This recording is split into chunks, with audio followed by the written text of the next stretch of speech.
felices de estar acá reunidos y ansiosos por recibir la nueva instrucción. El material que mandaste fue fabuloso, realmente. Así que creo que todos compartimos el sentimiento, ¿no?, de entusiasmo y de ganas de aprender. Vamos a dar comienzo a la clase del día de hoy con una oración, y Estela Barbero, por favor, ¿podrías vos hacerla? Está muteada, Estelita.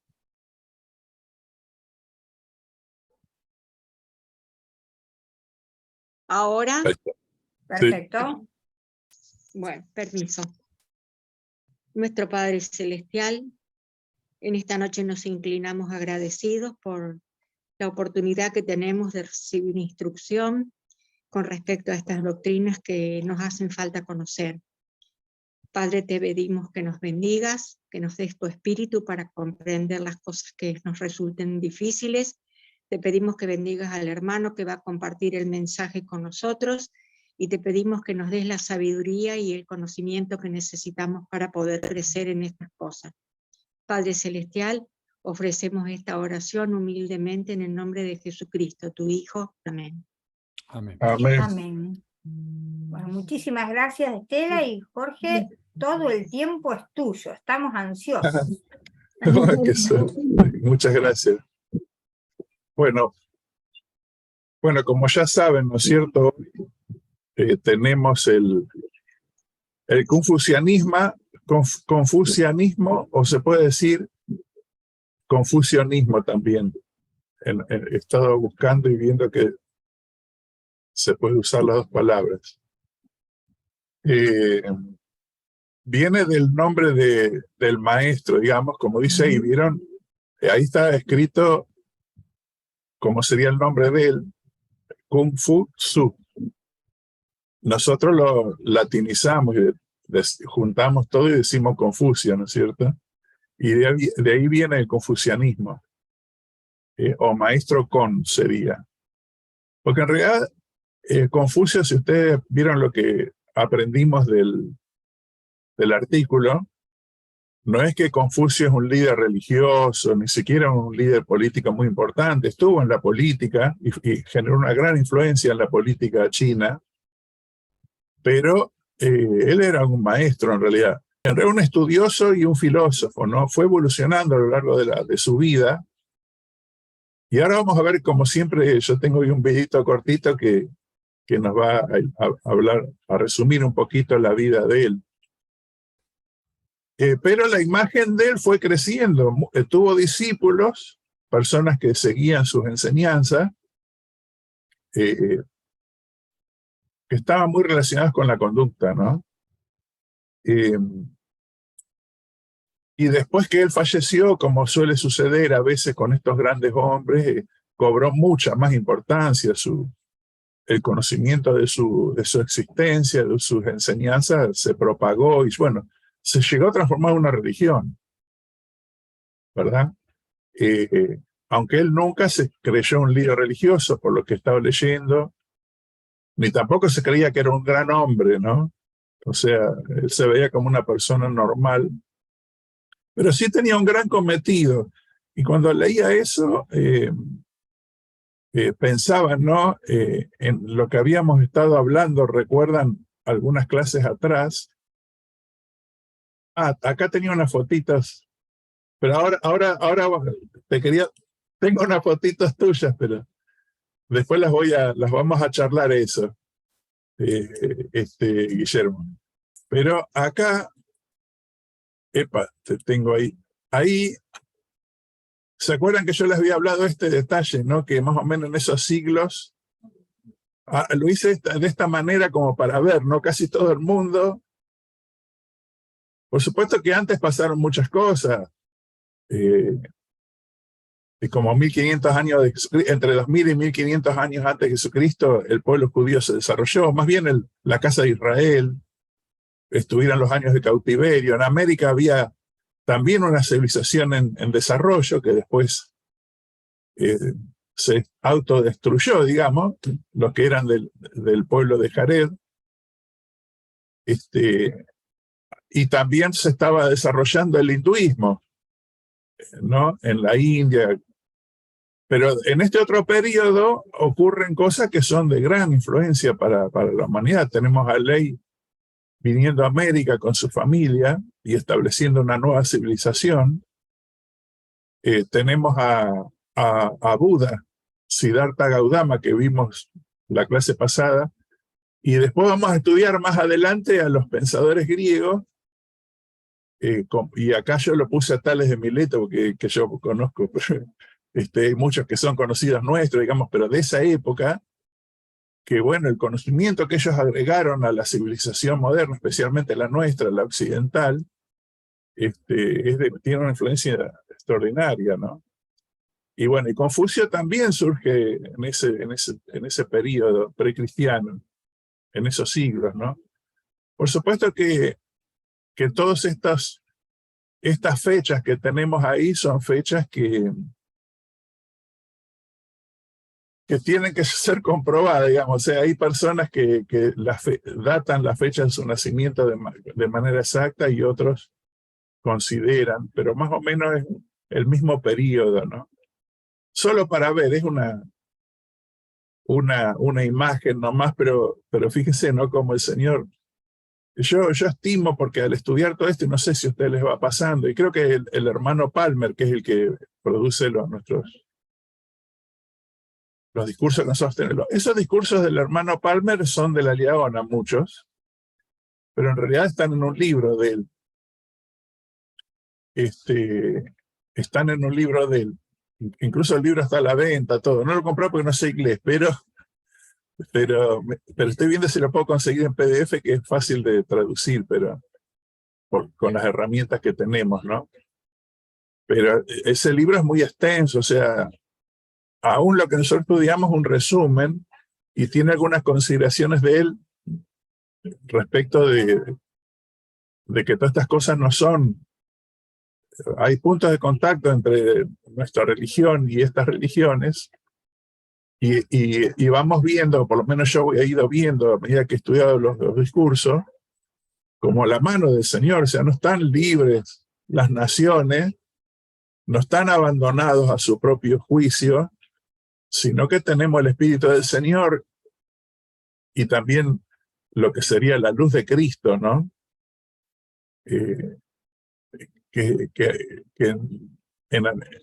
Digamos, esta luz de Cristo, esta verdad que lo que sería el designio para Confucio sería, él le llama los designios del cielo. Es como, Confucio no es que es un hombre viviente, digamos, es un hombre religioso. Cree en Dios, pero nunca habló mucho de eso, sino que él hablaba mucho del cielo. O sea, como que él sentía que el cielo, por decir así, lo celestial, lo influía a él. O sea, que cuando él estaba haciendo determinadas cosas, provenía de eso que no podía describir. No era un Dios que le hablaba, pero sí que él sentía, ¿no? Que era... Me hace acordar un poco a Colón, ¿no? Cuando hablábamos de Colón, ¿se acuerda que Colón tenía como una inquietud tremenda de avanzar en sus planes, de ir a una tierra nueva, y no sabía muy bien de dónde provenía, ¿no? Y yo estaba leyendo, cuando estudiamos eso, de que él a veces tenía como una desesperación, ¿no? Por hacer algo, sentía un impulso mayor que la curiosidad o el deseo de tener fama o de tener riqueza. Era un mandato divino. Y Confucio también tenía ese sentimiento. Pero bueno, eso quería mostrarles. Pero bueno, vamos a, muy amablemente, cuando tuvimos la clase de budismo, Guillermo me pasó algunas fotos. Me pasaste muchas fotos, ¿no es cierto, Guillermo? Y también videos. Y yo agarré algunos así como al azar, digamos, porque estaría bueno dedicar unos minutitos, Guillermito, a que nos cuentes tu experiencia. Y tenemos ahí algunas fotos, creo que tengo como 3 láminas de fotos para que nos expliques, a ver, qué es lo que recordás, ¿no? De esa experiencia y lo que sentía. Quizá para no desviarme del tema de la clase, estas fotos pertenecen más a las religiones que están en la India, aunque el budismo está en la India y también está en China, pero son diferentes, ¿no? Sí. Esta foto que estamos viendo, una es del jainismo, que yo coincido bastante porque son vegetarianos, aunque yo como cebolla y ellos no sé qué es lo que piensan de la cebolla, no la comen. Pero tenía unos amigos en Gujarat y me llevaron al templo de ellos. Y fue una experiencia muy significativa, muy interesante. El jainismo es una de las grandes religiones de la India. Y también fui a muchas estucas, muchos templos en la India que pertenecían a diferentes deidades del hinduismo. El hinduismo es un movimiento que puede creer en la Virgen María y en José Smith al mismo tiempo. O sea, da un poco para que no tiene una verticalidad ni una estructura organizacional y funciona de alguna manera arrasando con varias creencias. Pero, por supuesto, que el hinduismo tiene el famoso símbolo del hinduismo, que es entre las tres deidades, la distancia entre uno y la deidad tiene que ser 0. Y ahí salen los dioses más importantes del hinduismo. Como ya los hablamos, creo que hablamos de Shiva, hablamos más famoso, hablamos todo, no me voy a referir a eso. Pero sí, muchos de la adoración que ellos tienen está dada en la creencia de la reencarnación, como también el budismo, ¿no? Entonces ellos tienen mucho respeto por la vida, porque no quieren pisar ni una cucaracha, pero puede ser alguna abuela de ellos. Entonces hay una... Yo no tengo problema, yo no me como nada vivo, ni vivo ni muerto, animal, porque soy, hace 40 años que soy vegetariano, pero en realidad es difícil allá el tema de lo sagrado que es la vaca para los indios.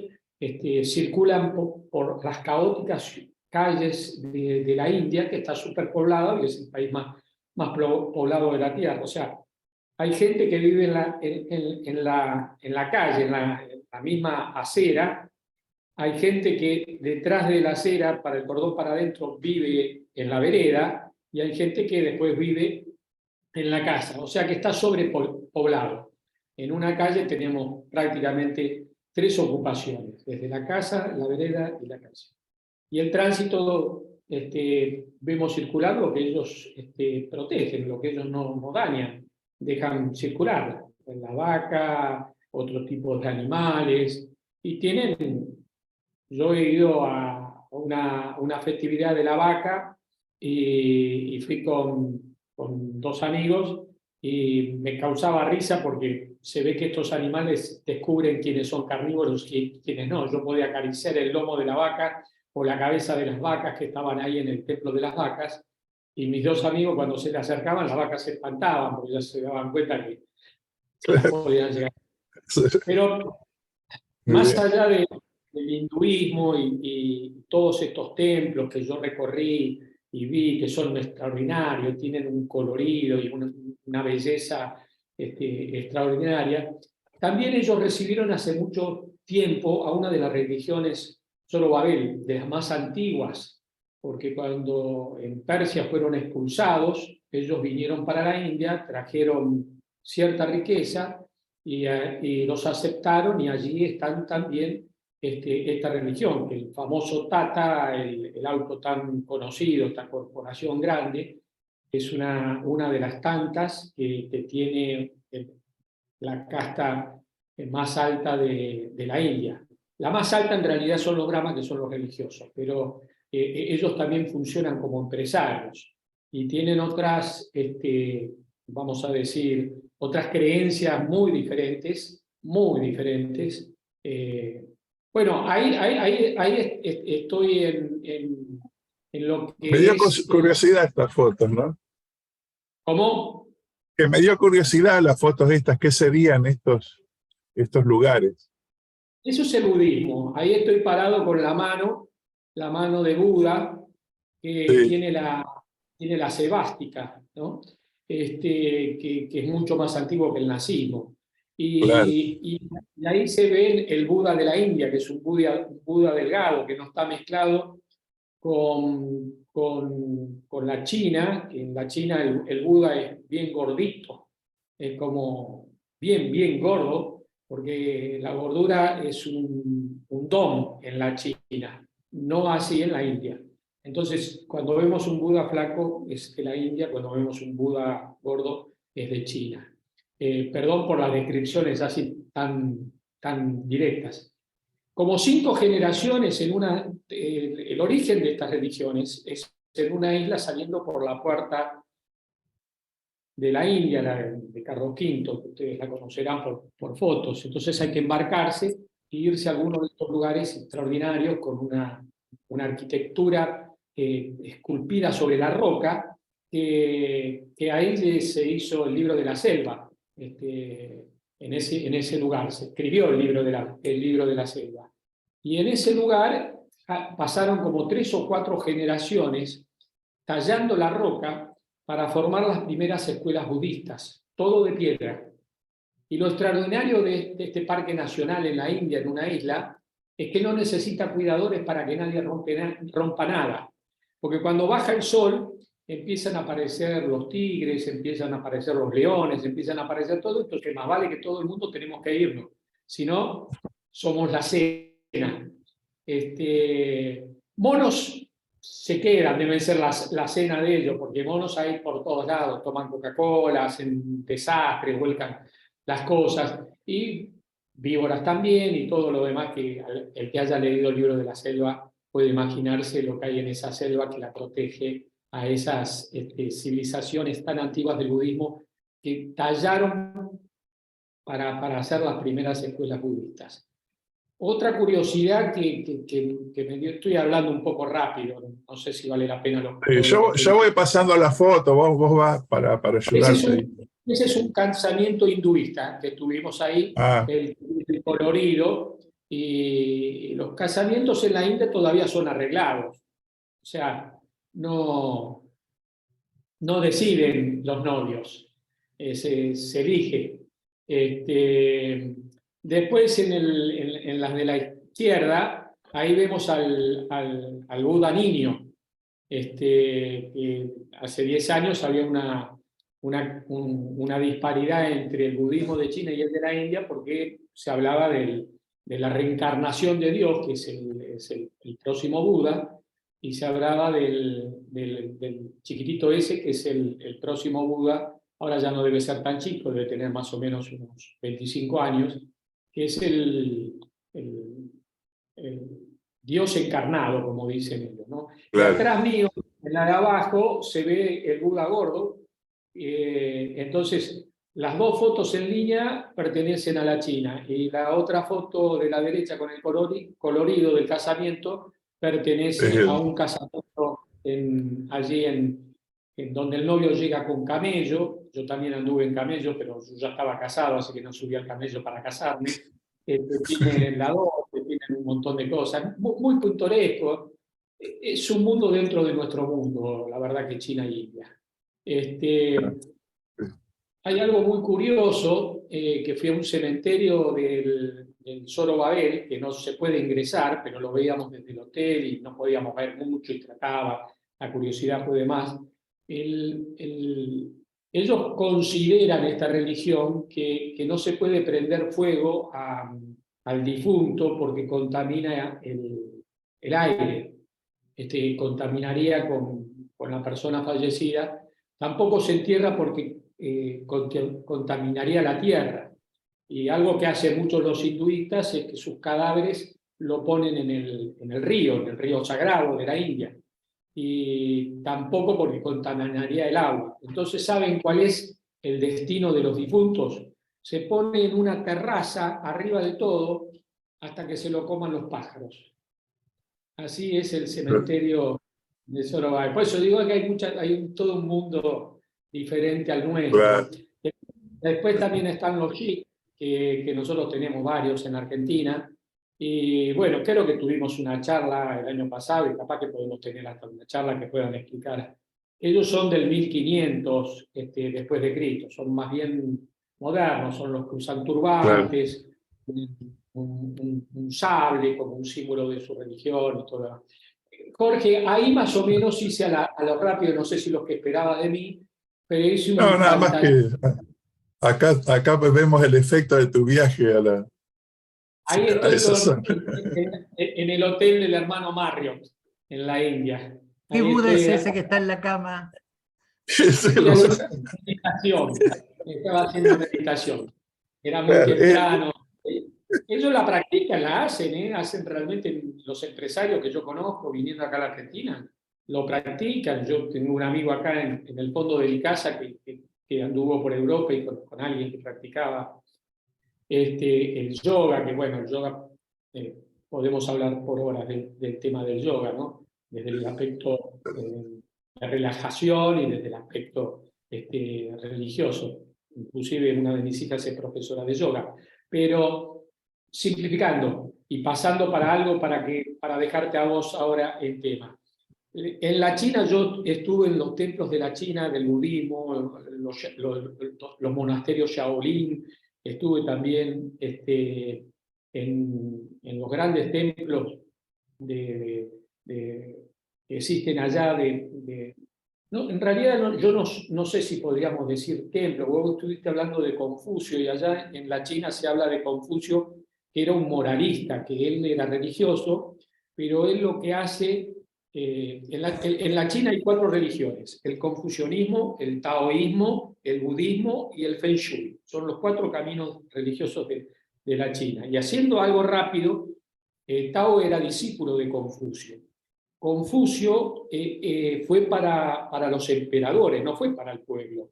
En realidad, él establecía las normas morales que tenía que tener la casta gobernante, por decirlo así, al estilo Millet. Él era un poco el que establecía lo que se debe hacer. Y su discípulo, Taos, marca una diferencia importante. Taos, porque Taos no habla de lo que se debe hacer, sino cómo el hombre debe ser. Esta es la gran diferencia entre el confucianismo y el taoísmo. Y ahí tiene una similitud con las enseñanzas de Cristo en América.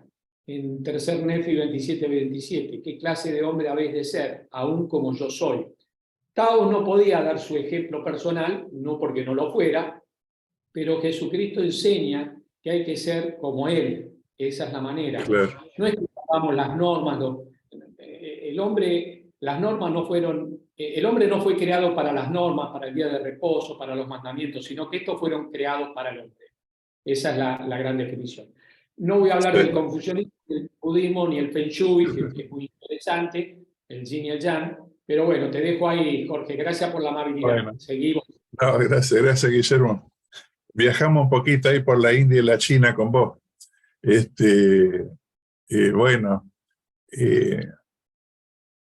Son naciones muy, me imagino que debe ser muy interesante conocer. Vamos a ver el video entonces que les había dicho, cortito, son 3 minutos, que describe un poco, resume la vida de Confucio, ¿no? Así que espero que se escuche, me avisan. Aprender sin pensar es inútil. Pensar sin aprender, peligroso. Antes de empezar un viaje de venganza, cava 2 tumbas.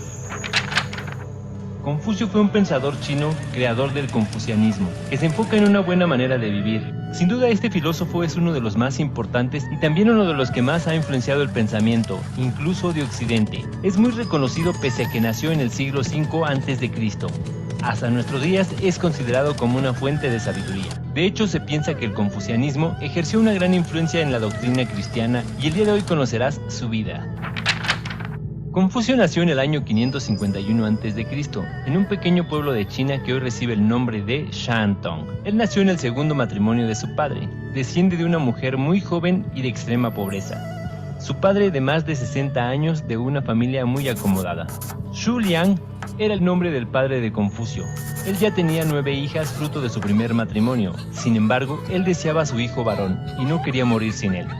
Por eso él se acercó a un hombre viudo y pobre, ofreciéndole riqueza y llegando a un arreglo. Le dio a su hija menor de tan solo 13 años. Así pasa y esta mujer se convierte en la madre de Confucio. Por parte del padre de Confucio eran ricos, pues provenían de un linaje noble. Entre sus antepasados se encontraba un hermanastro del último emperador de la dinastía Shang. Cuando Confucio tenía la corta edad de 3 años, su padre fallece. Pese a una gran riqueza, la muerte de su padre dejó a su joven madre con grandes problemas económicos. Aún así, ella se ocupó de darle una excelente educación, a su vez que el niño comenzó a ser autodidacta desde muy pequeño. A medida que avanza el tiempo, él comienza a tomar gran gusto por los libros. Él era muy inteligente y con una gran facilidad de palabra, situación que compensaba su apariencia no muy agraciada. Cuando tenía 19 años se casó con una joven, tuvieron un hijo varón. Del hijo de Confucio no se supo mucho, situación diferente con su nieto. Fue una de las grandes glorias del confucianismo. Su nombre es Kong Chi. El primer cargo que tuvo Confucio fue el de intendente de graneros, un oficio en el cual adquirió fama de hombre sabio y honrado. Su madre falleció, y él guardó luto durante 3 años tal como se estipulaba en la época. En esta etapa se dedicó a la filosofía. Es ahí donde se acercan sus primeros discípulos, dentro de los que se encontraban 2 ministros de la corte imperial. Su gran inteligencia y su doctrina hizo que el número de discípulos del filósofo fuera en aumento. Más tarde el duque de su pueblo fue derrotado, y Confucio tuvo que huir al exilio. Es así como los siguientes 15 años los pasó viajando hasta que pudo volver a su país, que se encontraba muy mal producto de los conflictos. A Confucio se le otorgó el cargo de ministro de justicia y lo ejerció de tal forma que se ganó la admiración y el aplauso de los que aún no eran sus seguidores. El bienestar reinaba, sin embargo, habría algunos nobles que se cruzaban con sus intereses y celosos de la prosperidad armaban campañas en contra de Confucio. El decepcionado se va nuevamente con sus discípulos de un lado para otro durante 13 años. Después de ello regresa a su tierra y se dice que el filósofo interpretó que había llegado la hora de su muerte. Sus enseñanzas son muchas. Es por ello que el culto de este filósofo comenzó rápidamente en China, expandiéndose incluso a Occidente, viéndolo como líder espiritual hasta nuestros días. Bueno, es un resumen, ¿no es cierto? Algunos detalles de la vida de él. Cuando estaba viendo esto pensaba, bueno, qué influencia de la mamá, porque claro, su padre murió siendo él de 3 años y la madre era muy joven, ¿no? No dice ahí cuánto tiempo habrá vivido con él, pero bueno, alguna influencia grande habrá habido, incluso en su formación, a pesar de provenir de una familia pobre, como dice ahí, ¿no? Pero bueno, en alguna manera cuando lo veía, reflexionaba yo del papel de las mamás, ¿no? En el hogar, en la crianza de los hijos, en la formación. Qué importante que es ese papel, ¿no? Que a veces, que en la sociedad actual, por ahí no es tan valorado, ¿verdad? Incluso en una buena parte de la cultura creciente, digamos, lo discute. Entonces, pensaba yo eso, ¿no? Cuando veía el video este. Acá hay como un resumen, si ustedes me pueden ayudar a leer, un resumen de la doctrina confuciana. O sea, es un resumen pobre, por decir así. O sea, no esperamos que conozcan. Se imagina la producción de literatura que tienen no solo Confucio, sino los seguidores. Y bueno, resumimos un poquito. Es verdad lo que decía Guillermo, de que Confucio tenía él, digamos, es razonable, él quería tener una influencia en la cultura de la época, y bueno, su preocupación estaba en llegar al poder o al gobierno, de poder influir sobre ellos. Porque me imagino yo, él pensaría que esa sería la manera de ayudar a toda la nación. Como Confucio tenía, por lo que leímos ahí en el documento y he leído en otros lados, tenía como una especie de admiración por el pasado, una época donde China había estado mucho mejor que en la época que él vivió, y creía mucho en los postulados de aquella época, y tenía esa añoranza, y bueno, él quería que se volviera a esa época de valores, ¿verdad? Y entonces tenía esta meta, ¿no? Pero bueno, entonces muchas de las tareas, de los pensamientos de él estaban dirigidos, como dice Guillermo, a los que gobernaban, ¿verdad? los que tenían influencia sobre el rey. Y muchas de estas cosas que vamos a leer acá, porque ven lo que dice, se puede resumir la doctrina confuciana en una serie de mandatos que deberían ser los principales deberes de todo hombre de gobierno. ¿Verdad? Entonces ahí está lo que decía Guillermo, ¿no? Podemos leer, vamos a leer de corrido nomás, empezamos a leer y si es necesario parar, vamos parando en la lista. Si alguien me ayuda a leer. Sí, puedo leer, hermano. Bueno, cómo no. Amar al pueblo, renovarlo moralmente y procurarle los medios necesarios para la vida cotidiana. 2. Por este motivo debe servirse en primer término con soberano respeto a aquel que es el primer dominador. Muy bien, perdón, antes de seguir, no vamos a parar acá. Hay una relación entre los dos, ¿verdad? Pero, ¿qué piensan de lo que dice Confucio en estos postulados? ¿Qué ven?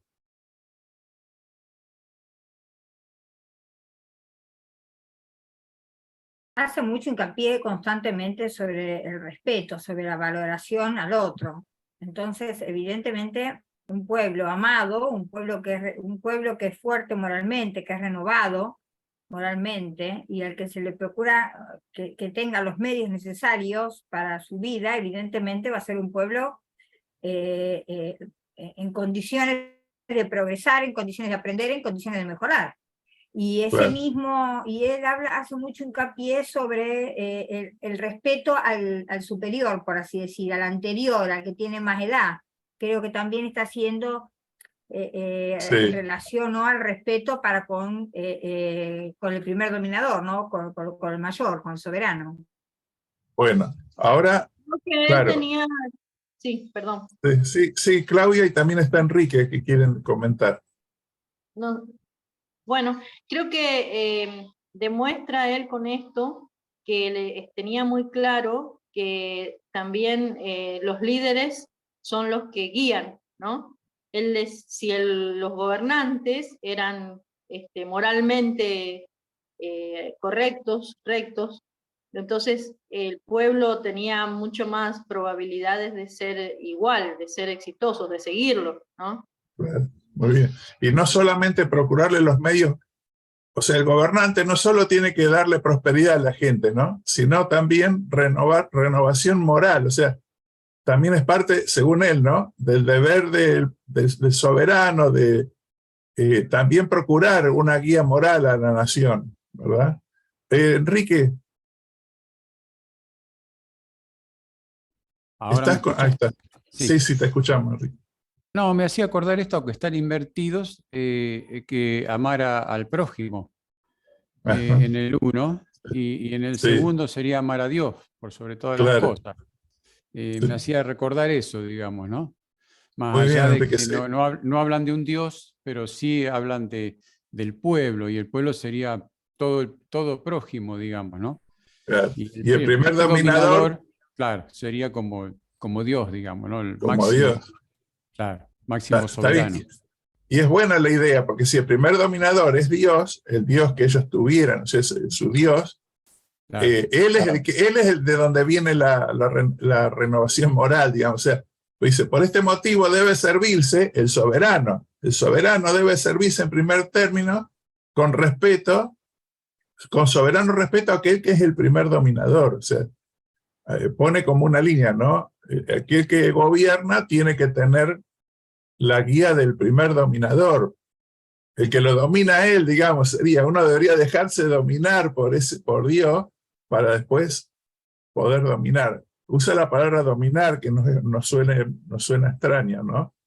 Pero bueno.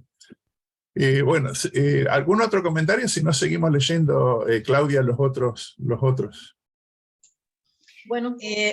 Perdón, hermano, sí. Cuando habla de procurarle los medios necesarios para la vida cotidiana, ¿estamos hablando de la ley de consagración? Yo pienso que es deber, según lo que pensaba Confucio, cuando él habla del deber de los que gobiernan deben también procurar los medios necesarios para la vida cotidiana. no es que le va a dar todo, me imagino, pero vieron que los gobernantes, incluso actualmente, cuando ellos se postulan para ser elegidos o para gobernar, ¿qué prometen? No hablan mucho de la moral, generalmente. Hablan de lo que las personas necesitan, ¿verdad? O sea, hay un concepto de la gente que el que gobierna te tiene que dar una vida próspera. Entonces, eso es así también, no es solo dominar. ¿Puedo comentar algo al respecto, Jorge? Sí, Mariana.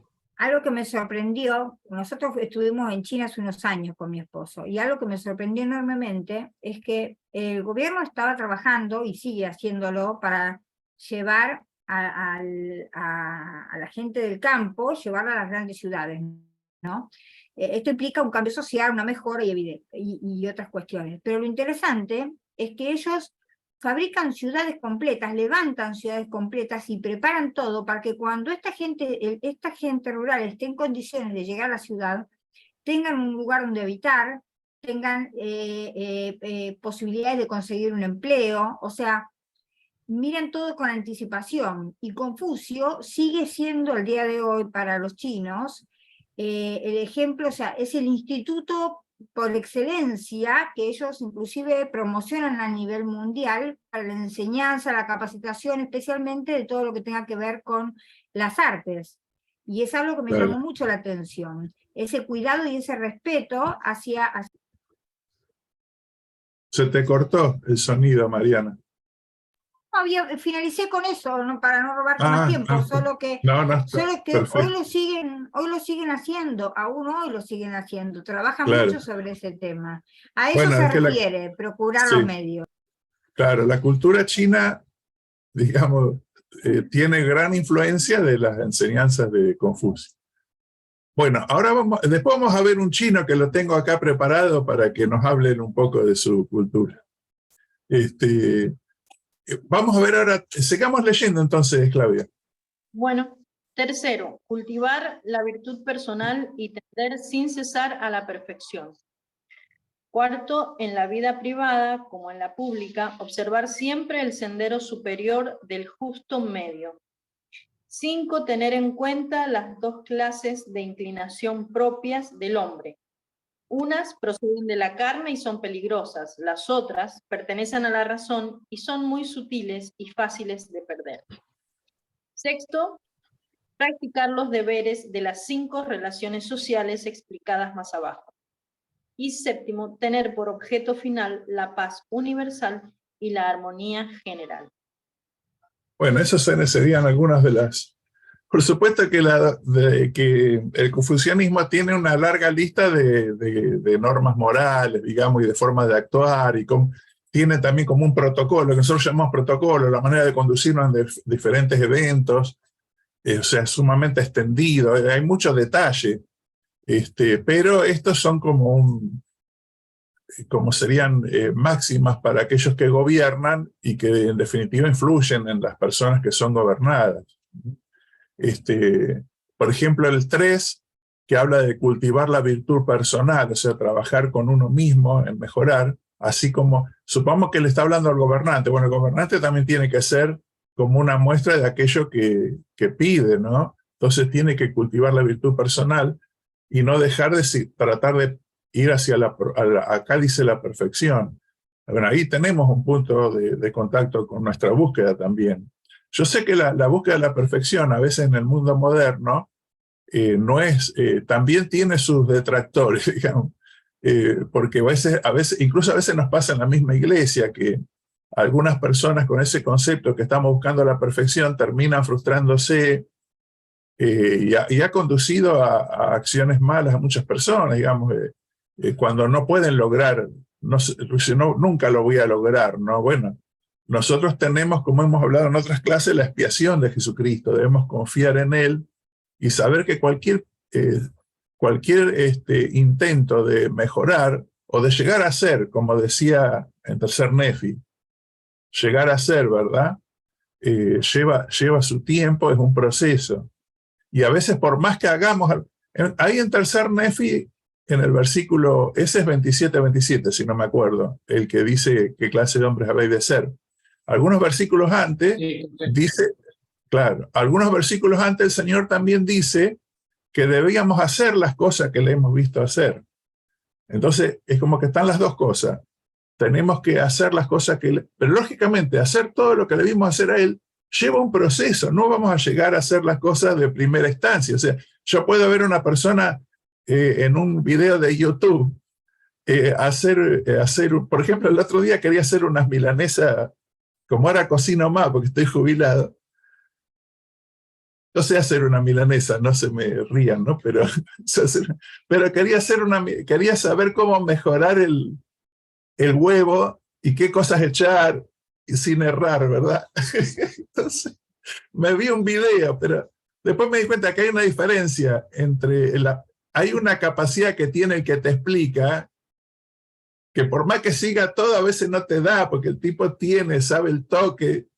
Me explica, o sea, a veces sí, vamos a hacer todo lo que Cristo dijo, pero llegar a ser como Él lo hizo, disculpame, un Jorge, proceso. Sí, es la Zoraida. práctica también, es la práctica. Claro. Y ahí está Sí. la perseverancia, que cuando él dice, habla de la perseverancia.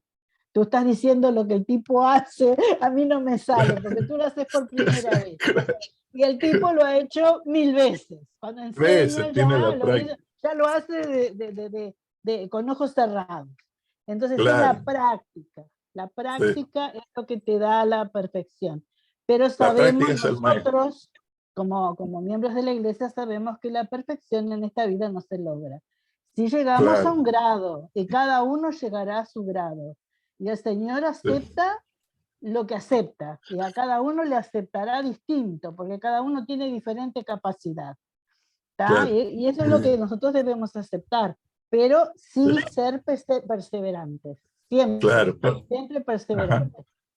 Por eso dice ahí, gracias Soraya, muy buen comentario, por eso dice ahí, cultivar la virtud personal, con todo lo que significa cultivar, ¿no?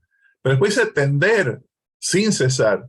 Está hablando más bien de un esfuerzo continuo, o sea que no es tan importante la velocidad que hacemos las cosas, sino que lo hagamos continuamente y siempre tender, siempre queremos mejorar, ¿verdad? Bueno, y después habla del justo medio también él, eso es un poco parecido al budismo, ¿no? Esto de no ser extremos.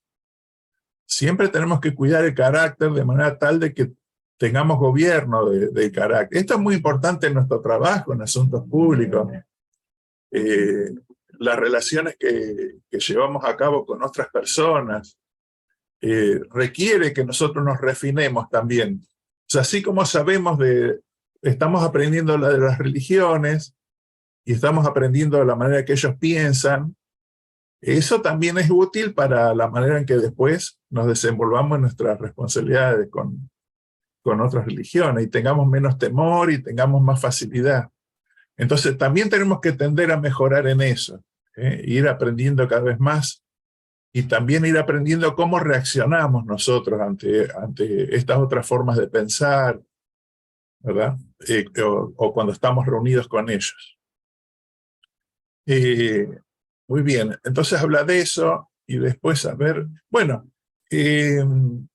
lo que dice al final, tener por objeto final la paz universal y la armonía general, eso es algo que también buscamos nosotros, ¿no?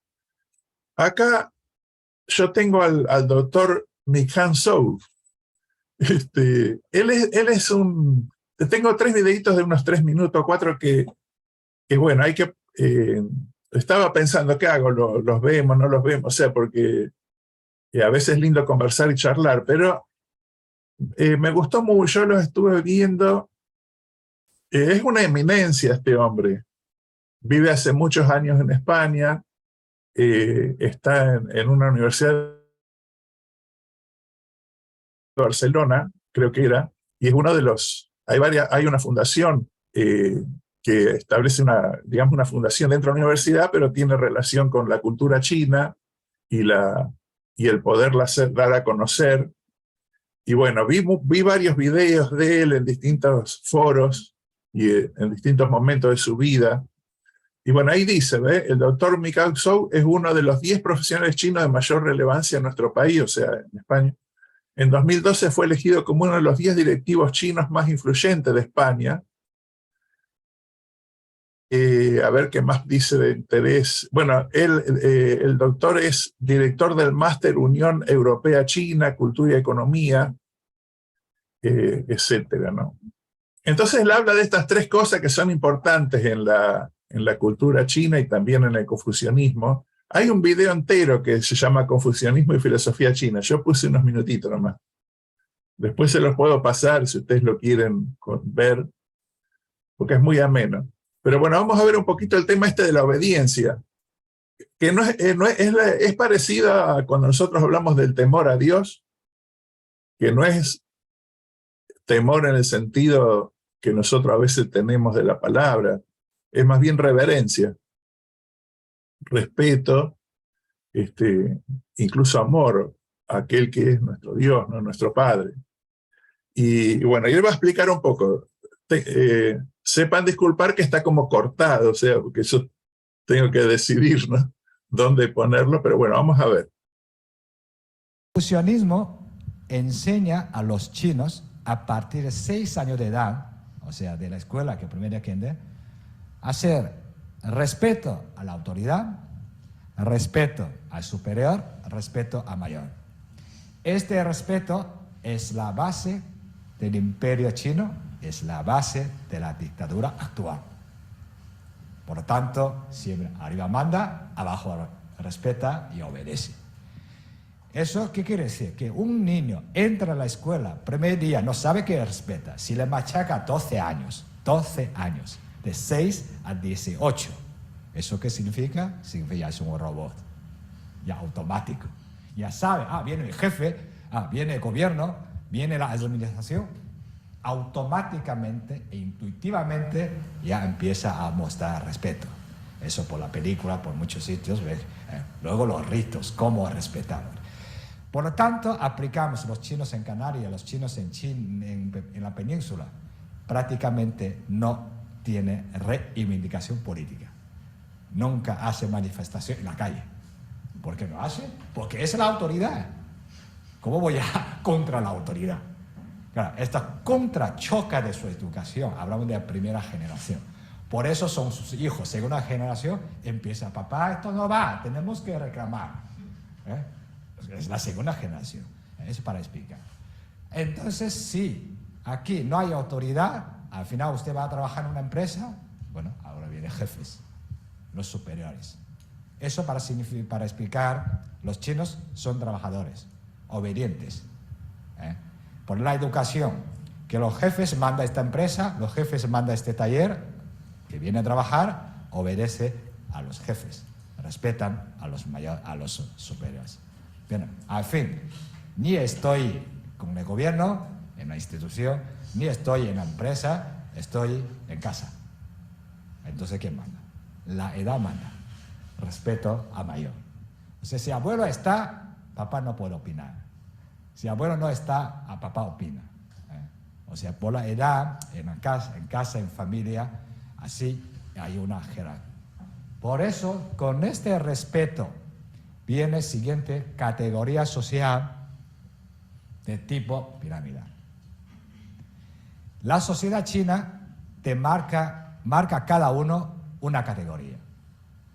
Por poder, por influencia, por dinero, por riqueza, por familia. Eso también ha ocurrido en la historia europea. Lo que pasa, ahora democracia, buscamos cada uno igualdad. Esta palabra importante, igualdad, esto no existe en China. Porque desde el gobierno, igualdad, entonces ¿quién soy yo? ¿Que soy usted igual como el rey, como yo? Pero ¿quién soy yo? O sea, esta igualdad, Mao lo ha hecho solo una igualdad entre hombre y mujer. Ha logrado que ese hombre tiene que trabajar, mujer también. Bueno, se cortó. Ahí lo tuve que cortar. Bueno, ven, acá toca él el tema de las jerarquías. Está muy interesante. Sí. Si lo podés pasar después como ahora en la clase, porque llevaría mucho, pero si lo podés después pasar al grupo por mail o lo que sea, te lo agradezco porque la verdad que me quedé con ganas. Claro. Y bueno, él, lógicamente, en el video completo él explica, está mejor. Pero bueno, es para que vean este tema, me llamó la atención, porque explica, él ahí lo dice, ¿no? Digamos que en la China hablan de Mao, ¿verdad? Cuando irrumpió el comunismo en China, no fue tan difícil porque ellos respetan a la autoridad, digamos, ¿verdad? Entonces, y siguen haciéndolo. Habla un poco ahí de las nuevas generaciones que capaz que se rebelan más, pero es muy importante, ¿no? Y, o sea, también tienen de alguna manera divisiones sociales, pero son de una manera diferente quizás a lo que hay en la India o en lo que tenemos nosotros, ¿no? Por ejemplo, en la familia hay quien es la autoridad, pero bueno, también hay cierta movilidad ahí, porque tarde o temprano el que es hijo, algún momento va a llegar a la posición de ser el respetado, por decir así. Pero bueno, está este respeto, y después él habla ahí también de todos los ritos que manifiestan el respeto. ¿Vieron cómo ellos tienen la reverencia cuando se encuentran, verdad? Vos, Mariana, si has estado no sé si en China cómo se saludan, pero uno ve y tienen la reverencia como muy incorporada, ¿no es cierto? Nosotros volvimos fascinados de allá, fascinados de allá. La verdad que no dejábamos de sorprender. Un mes estuvimos allá paseando, recorrimos lo que pudimos. O sea, China es enorme, obviamente estuvimos solamente en un sector. Estuvimos cerca del lugar estuvimos en la provincia donde se originó el confucianismo. La verdad que nos fascinó. Y el respeto sí se ve en todos lados, pero algo que me asombró, por ejemplo, es el espacio que tienen los mayores. Es muy común, por lo menos en las ciudades donde nosotros nos movimos, ver a gente grande tener actividades en espacios al aire libre, por ejemplo, en las plazas, aún en los halls de los edificios. Por ejemplo, casi es común verlos organizarse en bailes, ponen música y se juntan a bailar, se visten como para ir de fiesta, ¿eh?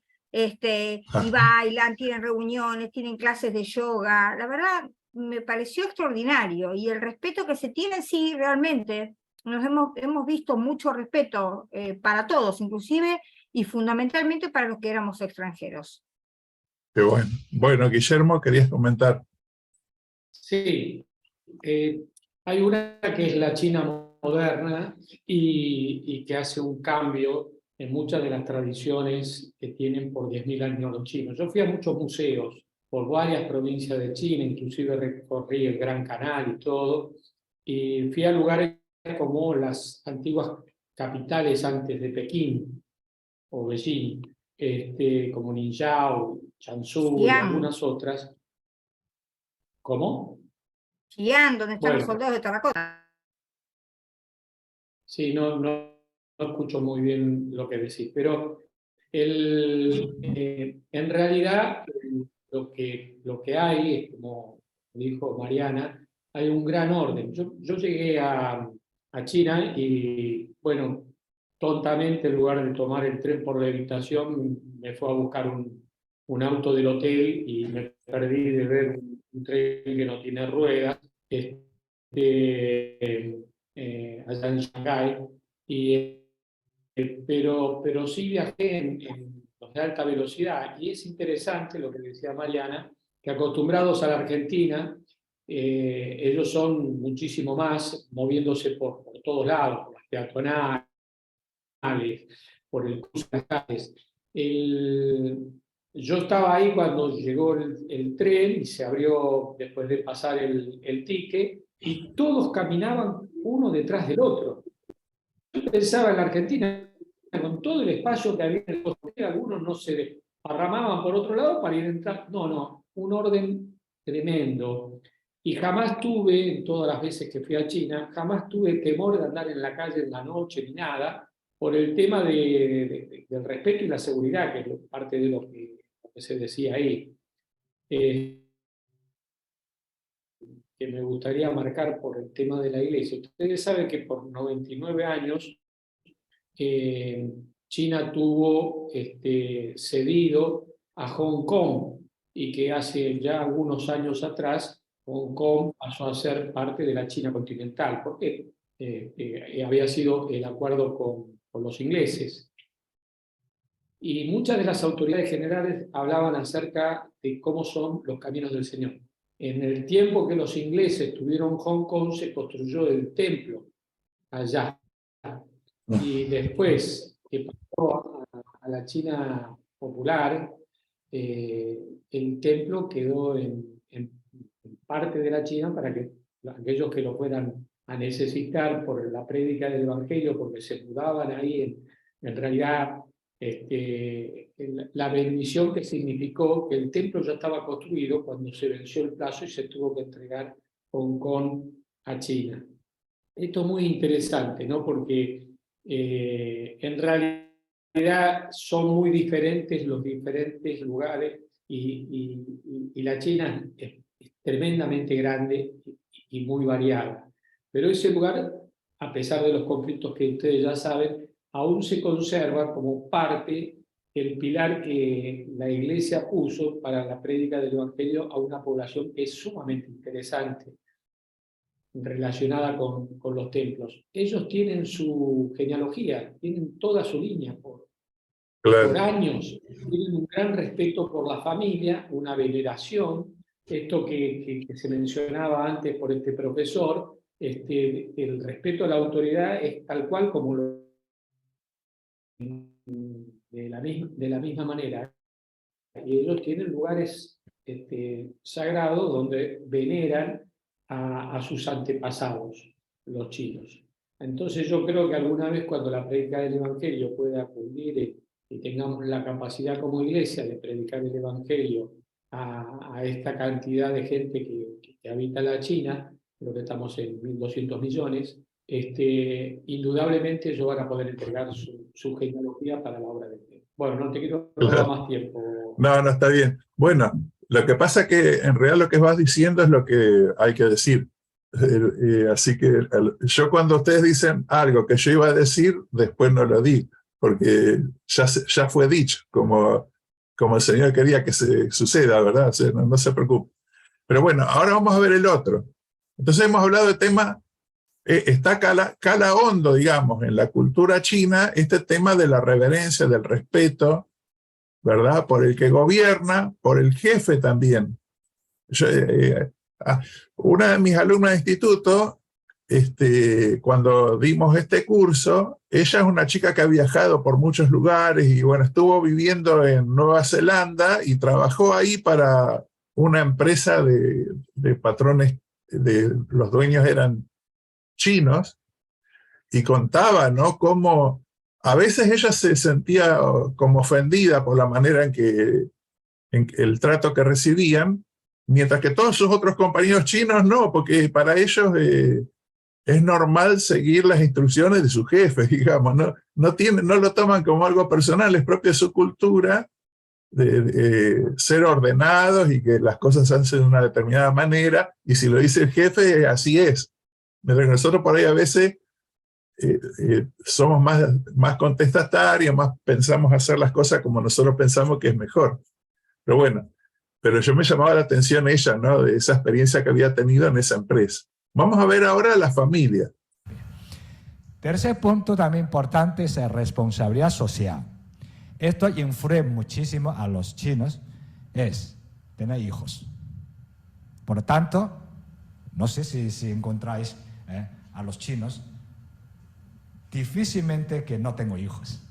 Claro, por las razones físicas es otra cosa. Hablamos voluntad, hablamos de la voluntad. Por lo tanto, ahora en Barcelona, en la universidad de nosotros, cada año vienen muchos estudiantes chinos para máster, para posgrado. Realmente es su fase final de la vida estudiantil. Termina último curso, último estudio, es máster, que viene aquí. Lo que se preocupa no por estudio. Sobre todo las chicas, lo que se preocupa, ya termino todo esto, ¿dónde a buscar novios? Los padres también le obligan. Todos obligan a los chinos tener hijos. Claro, tener hijos significa casarse y luego educarlos. Para tener hijos necesita dinero. Para educarlos necesita dinero. Por tanto, trabaja como los chinos. Así. hacer trabajo y ganar dinero. Eso para justificar, explicar a los chinos por qué trabajan tanto, trabajan mucho, de todo esto, es una responsabilidad social. Si uno no asume esta responsabilidad, queda marginal de esta sociedad. Si uno ha asumido, lo ha dejado como divorcio, si hoy yo soy decano, pero yo sé que mañana voy a divorciar con mi mujer, antes de divorciar presento la carta que yo me dimito. Lo que es raro, que trabaja muy bien. Bueno, no, yo no explico. Mañana sale el rumor, a mi casa se ha divorciado. Ah, vale, la gente empieza a entender por qué ha dimitido. ¿Por qué? Porque la mentalidad china, el confucianismo, enseña a los chinos que si un hombre, sea hombre o mujer hoy en día, ni se atreve o no puede asumir la responsabilidad social, ¿cómo van a asumir la responsabilidad institucional o empresarial? O sea, ni tu casa lo manejas mal, ¿cómo van a venir a gobernar nuestra empresa o nuestra facultad? Es decir, que la sociedad no acepta a un hombre, a una mujer divorciada, pero ese funcionario, si es ministro. Claro, luego hay trampas. Lo divorciar. No puedo divorciar porque divorciar que perjudica mi carrera política. Claro, lo pacta con la mujer o la mujer pacta con el hombre. De esto, ¿vale? Por lo tanto, eso también para justificar por qué China ahora sigue siendo número 1 de habitantes. La historia no es un día, no es un día, pero durante 2.400 años acumula. Bueno, vos, Guillermo, levantaste la mano, ¿no? ¿Querés decir algo de lo que escuchaste? Sí, ya no es el número 1, es India el número 1 en mayor población del mundo. Y la verdad, el profesor es muy pro-chino. China tiene el control de la natalidad y pueden tener tan solo un hijo. Claro. Sí, eso ahora. Lo levantaron ahora en este tiempo. Sí, claro. Pero de cualquier manera, sí está arraigada en la mentalidad de la gente el tener hijos o formar familias. Por eso que la ley tuvo que ponerse, ¿verdad? O sea, si no es contra la cultura de ellos, el tener una familia. Después también lo que me llamaba la atención es cómo influye. Bueno, estimo que será verdad lo que él dice, que un gobernante, si no puede gobernar su casa, no es ejemplo para gobernar la nación, digamos. O sea, no sé si eso es así, debería ser así en todos lados, pero parece ser, según lo que él dice, que eso es muy, muy importante, ¿no? Si yo puedo gobernar mi hogar, mi familia, mis hijos, entonces soy apto para gobernar la nación o para ser un ministro, lo que sea. Eso me llamó la atención de lo que él decía, ¿no? Pero bueno, los valores familiares hacen también que ellos tengan, como hablábamos antes en algún momento, una fuerte preocupación por los antepasados también, y para saber de quiénes provienen. Yo a veces pienso, aunque esto ya quizás no es propio de la clase, pero un pensamiento que yo tengo, cuando ocurre, a veces ocurren divorcios, incluso entre nuestras familias en la iglesia, ¿verdad? Yo mismo tengo una hija en esa situación. Y aunque a veces uno dice, bueno, quizás fue mejor para ella, para su vida personal, ¿no? Pero siempre hay algún problema, ¿no? A veces cuando están los divorcios es difícil que los hijos... Eso pasó en mi propia familia también. O sea, yo tenía más amistad con la familia de mi madre, que es con los que nos criamos, que con la familia de mis padres. A ellos los vi 30 años después, cuando yo era más grande, por decir así, ¿me entienden? O sea, a veces se corta. Entiendo yo que la sociedad que proponía Confucio le daba gran valor a la familia, porque eso preserva la historia familiar, ¿verdad? O sea, yo siempre he procurado que mis hijos, o sea, yo quiero mantener mi unidad familiar, matrimonial con mi esposa porque la amo, ¿verdad? Pero también porque soy consciente de que eso facilita de que mis hijos sigan teniendo relación con nosotros dos y nuestros nietos también con nosotros, y si viviéramos un tiempo más, nuestros bisnietos. Y cuando eso no sucede, tenemos a veces dificultades. A veces no hay forma de evitarlo, pero quiero decir que ¿de dónde viene esta idea de Confucio de darle gran valor a la familia? Y en eso, porque si él tenía tanto respeto y amor por los antepasados, ¿no? Para ellos es parte, nosotros tenemos la genealogía por nuestra creencia religiosa y la hemos adoptado al conocer la iglesia. Pero ellos lo tienen por su cultura, que proviene de la época esta, ¿no? Ese alto respeto a los antepasados. Ellos tratan a los antepasados como si estuvieran vivos, ¿verdad? Y por esa razón, el mantener la familia, la unidad familiar es tan valioso. Después ocurren cosas como la política, que decía Guillermo, que interviene y cambia eso, ¿verdad? Y lógicamente está el control de la natalidad. Durante mucho tiempo lo ha habido. Bueno, vamos a ver ahora, vimos el respeto, vemos la familia y vamos a ver el trabajo. Algo dijo ya antes, pero vamos a ver ahora. Una parte para hijos, para los padres, tener hijos, ¿para qué? Para que cuando sea mayor, tengo hijos que me cuiden. Otra parte, tengo descendencia, tengo que educarlos para la continuidad de la familia. Eso es lo que... Y cuarto punto clave es criterio de una conducta correcta. O sea, la sociedad cómo te mira que tú es bueno, tú es malo, tú es esto. Cuando joven, estudia bien. Eso es fuerte, pero aquí es muy difícil de entender. Los niños entran en grupo primer año, claro, algunos sacan excelente, algunos han suspendido, aquí no pasa nada, siga segundo curso, da igual. Pero si en China, segundo curso, los excelentes junto con excelentes, los notables junto con excelentes, los suspendidos, suspendidos. Claro. Una parte, un curso en una escuela primaria, como número de habitantes, mínimo tiene 10 grupos. 10 o 15, 20 grupos. Entonces, un año después, los que estudian bien, pone bien. Los que estudian mal, pone mal. Es decir, estudian mal y ya quedan marginados. Eso que dice, te da una presión tremenda desde 6 o 7 años de edad. ¿Para qué? Para que tú puedas luego competir y triunfar.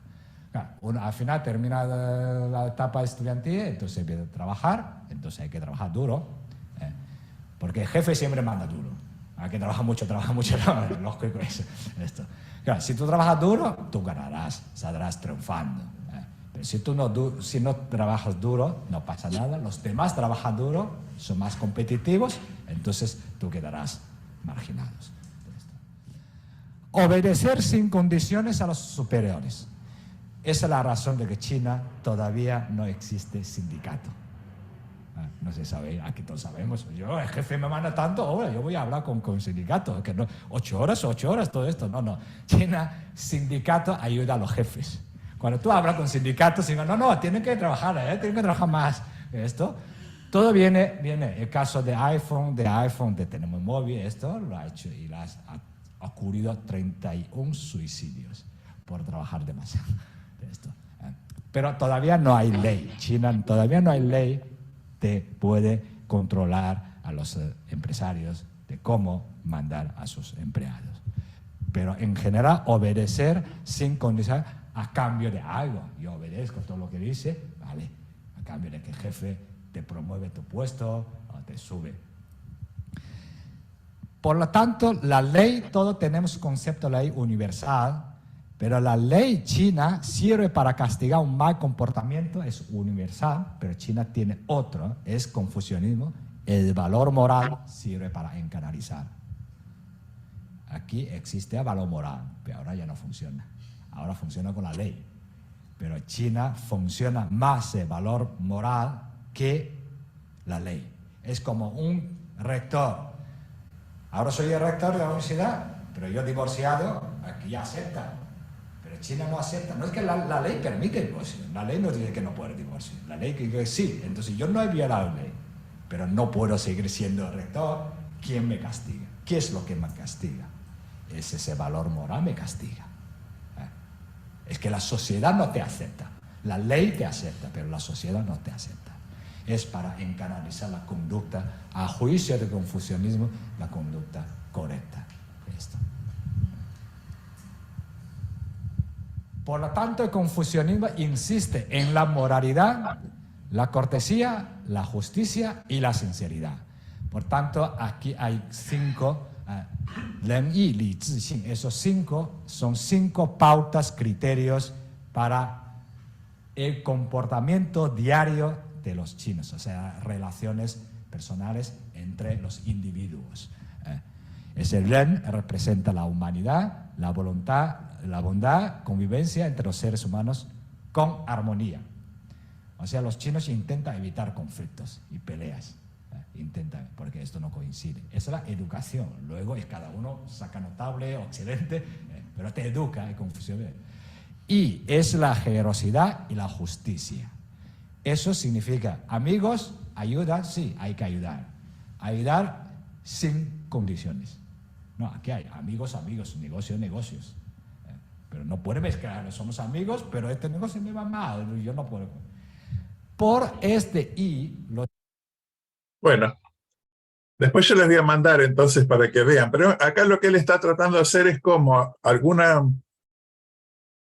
Porque lógicamente, como uno ve, parece que fuera perfecta la sociedad, digamos, y no es así, hay todo tipo de personas, pero él está tratando de explicar lo que es la cultura, ¿verdad? Digamos, si las personas se guían por la cultura que recibieron, actúan de determinada manera, y que esa cultura proviene de la época en que Confucio dio, ¿no es cierto?, las enseñanzas que él pasó y cómo fue influyendo en toda la población china, ¿verdad? Hasta el día de hoy. Después, en el día de hoy, puede ser que hay cosas que han ocurrido, ¿verdad? Y habrá grupos de personas que actúan de otra manera, pero está puesto eso dentro. Ahí cuando hablaba él del jefe, me hacía acordar a lo que me contaba esta joven, ¿no? De cómo era en su trabajo. Mariana, ya tengo que terminar porque estamos en hora, creo, ¿no? No, yo les voy a contar que uno de mis hijos vivió por 7 años en China y ahora está haciendo todos los trámites para volver a China. Está, posiblemente en un mes esté regresando. Y bueno, lo interesante es que ellos, él trabajó durante todos estos años. Él llegó a China primero como estudiante, con una beca estudiantil, ganada acá en Argentina justamente a través del Instituto Confucio. Y allá, cuando estaba terminando su estadía de beca, empezó a recibir ofertas de trabajo. Obviamente se interesó y bueno, volvió a Argentina y automáticamente regresa a China para ya trabajar allá. Lo que quería decirles es que lo que habla sobre el trabajo y la responsabilidad es absolutamente cierto, a tal punto de que mi hijo es trabajador, pero con la mentalidad occidental, con nuestra mentalidad, 7 años allá, estos 7 años que trabajó allá progresó muchísimo, muchísimo en un montón de aspectos, pero no tenía mucho tiempo para hacer vida social, no tenía, estaba dentro de una estructura rígida de trabajo. Obviamente no se la bancó y por eso se pegó la vuelta, quiso probar suerte en Europa, que era más flexible, para después de 3 años decidir volver a China otra vez porque se dio cuenta de los beneficios de esta estructura, que aparentemente rígida, pero a la vez tan beneficiosa para aquellos que están dispuestos a avanzar, ¿no? Por supuesto que él como extranjero tenía beneficios que los chinos mismos no tienen. Él tenía compañeros de trabajo que ganaban menos que él y tenían muchos menos beneficios de los que él tenía. Pero el orden que ellos tienen es lo que les permite avanzar. Digamos que con tanta cantidad de millones de personas, sería casi un imposible si esto se desbocara. Evidentemente el control es una estructura que ellos necesitan, y que el que va para allá y se dispone a aceptarla, también progresa. Claro. Me pareció un dato interesante, ¿no? O sea, aún desde el fracaso de mi hijo, que no se la bancó, 7 años y dijo, no, quiero un lugar más flexible. Claro, y eso que él tiene como el carácter como para poderlo hacer, pero bueno, le costó. Pero igual yo quería en algún momento tener el testimonio de él, vamos a ver más adelante, había pensado en él. Guillermo, estuvo viviendo en China y estuvo viviendo en Turquía también, así claro, que seguramente sí. te puede ser útil. Sí. Guillermo, unas palabras y después yo voy a terminar ya, porque ya ahora miré que estamos tarde. cortito sobre el tema del trabajo. Es verdad, yo represento una empresa china y tengo relación desde hace más de una década con China. Y también.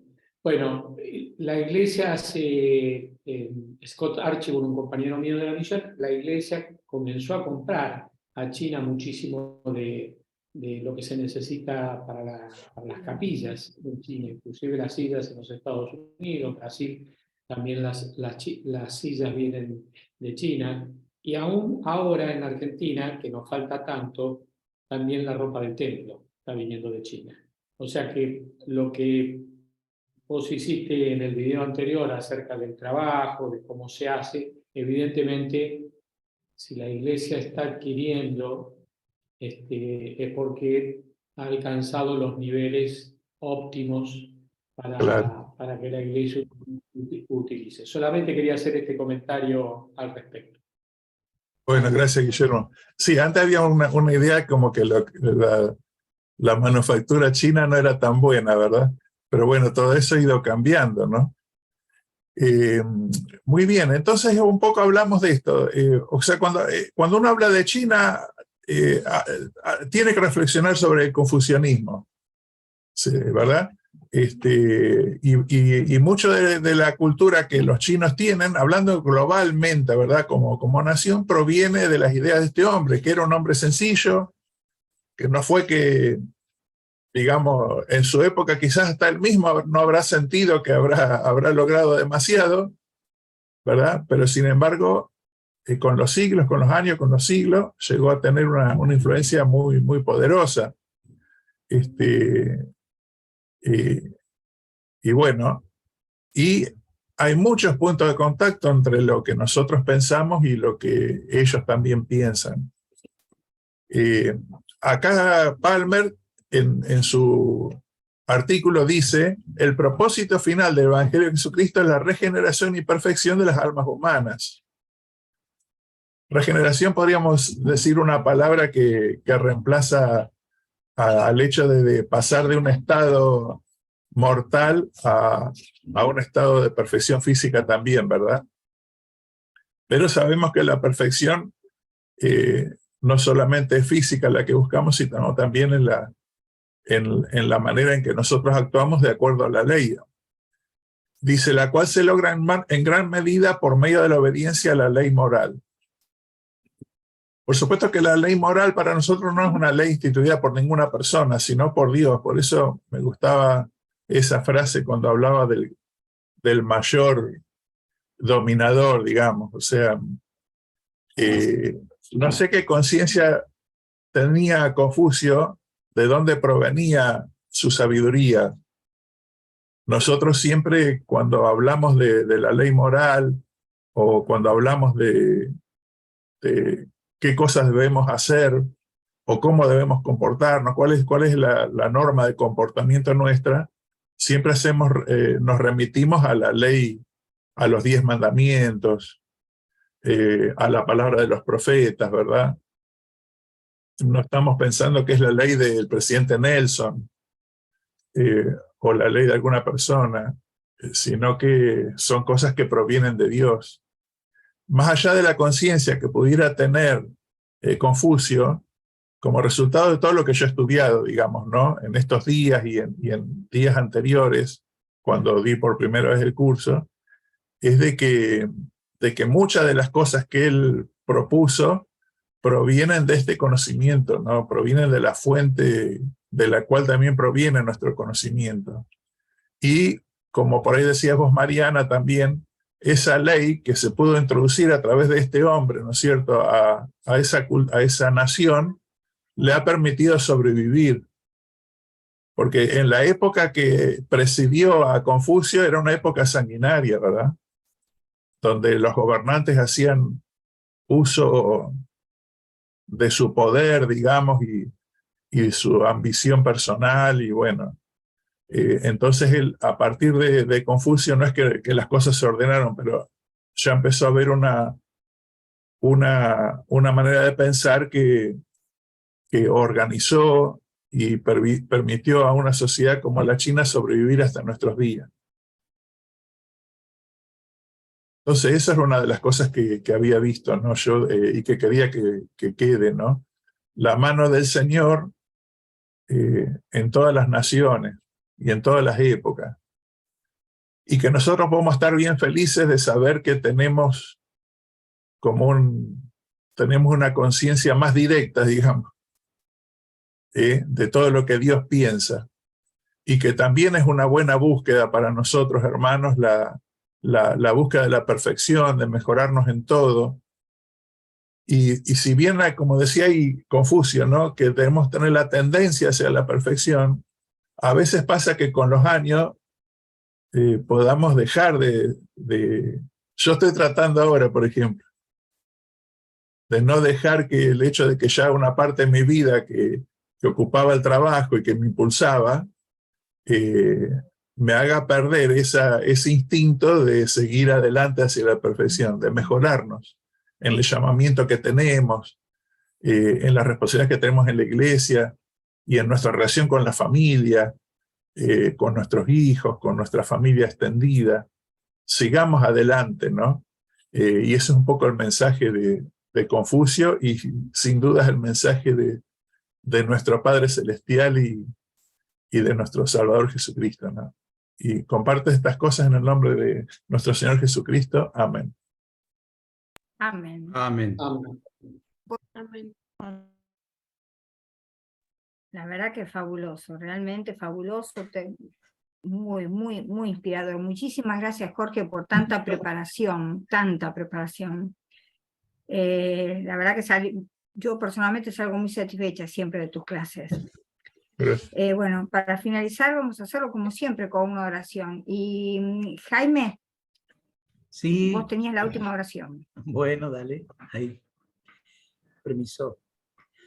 Amoroso Padre Celestial, agradecidos estamos en esta noche por la instrucción nueva que hemos recibido, por el aprendizaje que nos da acerca de las culturas y las filosofías de nuestros hermanos acá en la tierra. Te agradecemos la disposición del Maestro, su tiempo y su dedicación para enseñarnos.